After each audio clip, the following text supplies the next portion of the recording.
Louis Buescher, 72 years old, of Grand Junction, Colorado, passed away from heart complications on June 12, 2024. Louis lived a life marked by dedication, passion, and love.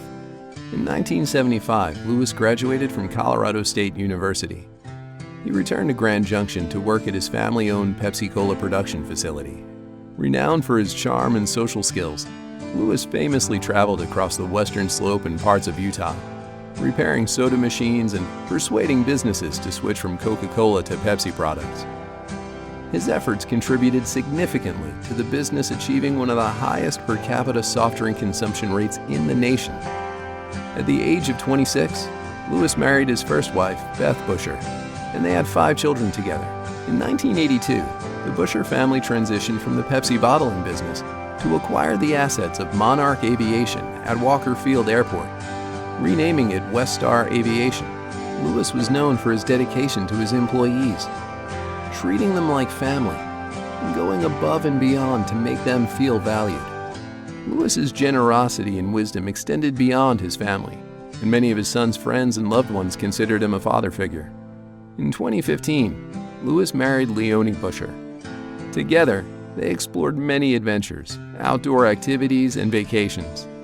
I will never forget all the great hikes and climbs and adventures we had, and we shared a fear together and we overcame it together. And that's what family's about. They frequently hosted parties where Louis dazzled guests with his exceptional cooking, especially his steaks. Louis was passionate about higher education. Louis and the Buescher family have supported students for many years by providing scholarships. Us brothers will continue the legacy and keep supporting the kids going to college. Louis is survived by his wife, Leonie Buescher, and his children, Ben, Brett, and John Buescher, who was preceded in death by his children, Heather and Christopher. He will always be close with family and friends, just at a different altitude now, watching over us. I'm very blessed because I never had boys, but if I had ever wanted the perfect sons, I got them. Everything he needed to teach us, he already gave us, and it's inside of us. And it's up to us to bring that forward in our lives and to better ourselves. If there's anything Louis would want us to do every day is to wake up and do our best. He didn't have to help me. He just did. My father would jump headfirst into any of our projects. Almost instinctively, he would tell us he just wants to see us become successful. Somehow he seemed to have an answer to just about any question we could ask him. Definitely once a day I'd always be calling Louis up, my dad, asking for advice, seeing what he thought about some ideas I had. How did you get sucked into this? I like helping my son when he needs help. That's the only reason? Well, that's fun too. What about pity for your other adopted child? Yeah, gave you guidance. I did. I didn't love him, but guess what? Keeps him off the street at night and out of the bars. I did kind of notice him getting sick. He had some fever symptoms. But when he wasn't able to show up to a record-attempting event we had been planning for months, I knew something was truly wrong. The next morning, he checked into the ER at St. Mary's, and things had become life-threatening with what they originally thought was heart attacks. His situation was a little too serious for even St. Mary's. So then he was sent on Flight for Life to Denver. And, that's kind of when things got very serious and scary. And we found that the actual problem was myocarditis, inflammation of the heart muscle, which was probably caused by a virus. To further complicate things, the diagnosis caused blood clots on each side of his heart. They had him on blood thinners, which was actually breaking apart those blood clots. Things actually were starting to look much better. His heart was working, firing on its own. He was able to get on his feet, go on a couple walks. And then the next day he started looking better, and then the next day he's a little better after that. And we're like, okay, he's gonna pull through. And then to have everything crash and burn on day 10 was absolutely insane. He fought his ass off for 10 days in that hospital, and he was so close to coming home with us. Unfortunately, there was one last hiccup. They removed his pacemaker. He had some internal bleeding that didn't get caught for a couple days, so kept having all this pain in his gut. And he just was not strong enough to make it through that surgery. Shortly after that, he passed away. His body just couldn't take any more trauma. It was a very sad day. I think people were in shock. I mean, they still are right now. It's pretty hard for us to accept. So I think maybe it just was time for him to be a father to Heather and Chris, and we were lucky enough to get the time that we had with him.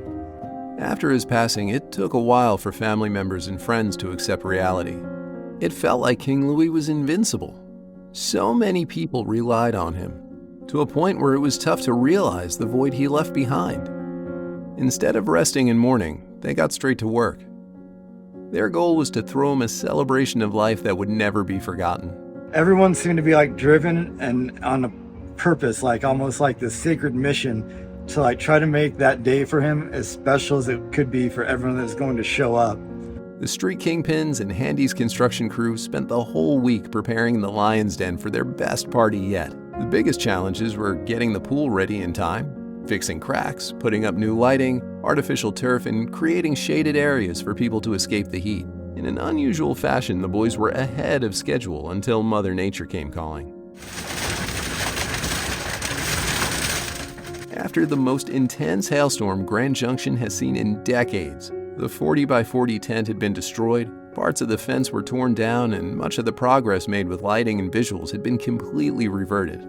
For a little bit, they felt defeated and frustrated that much of this work was for nothing. Shortly after the storm, I had to go to the funeral home, and in the pocket of his suit jacket, there was a picture of his daughter, Heather, that he lost, and her favorite thing was rainbows. Shortly after I walked out of the funeral home, I saw the most beautiful double rainbow I've ever set my eyes on. We all knew that was like Dad smiling down on us saying like, all right, you guys are together, you're doing your thing, I love you, I'm looking over you. It was a sign from Louis. After every storm, there's a rainbow. Perhaps this has double meaning. Even though Louis Buescher is gone, we all have things to look forward to. We may not see anything joyful on the horizon. As hard as it is to imagine, there will be some bright, sunny days ahead.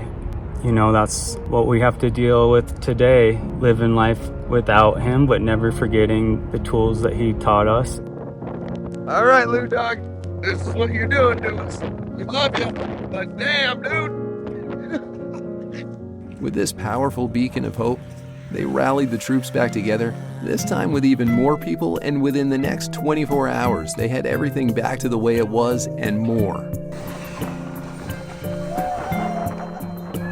I love you, Dad. Thanks for the shower. And the Lubo.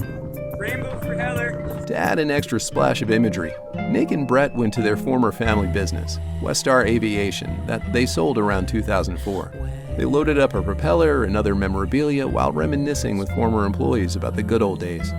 So my family acquired this place in the 80s. I think it was about 36 employees when they bought it. Grew it to about 330 employees. We'd give my dad a hard time because nobody knew what he was doing. He would just walk around and talk to everybody. Over time, I realized that's like the most valuable way he could spend his time because everybody wanted to work hard for my family just because of the way he treated everybody.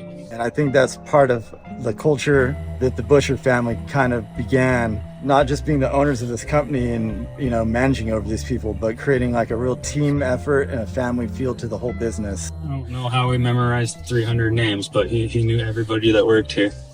They went back to the den to get the last few items in place and called it a night because they had to get up early for the funeral. Callahan Edfast did an amazing job with the slideshow and viewing. After a couple hours, they closed the casket, went to a ceremony at church, and followed the hearse up to the Orchard Mesa Cemetery. A place where we can go and be alone.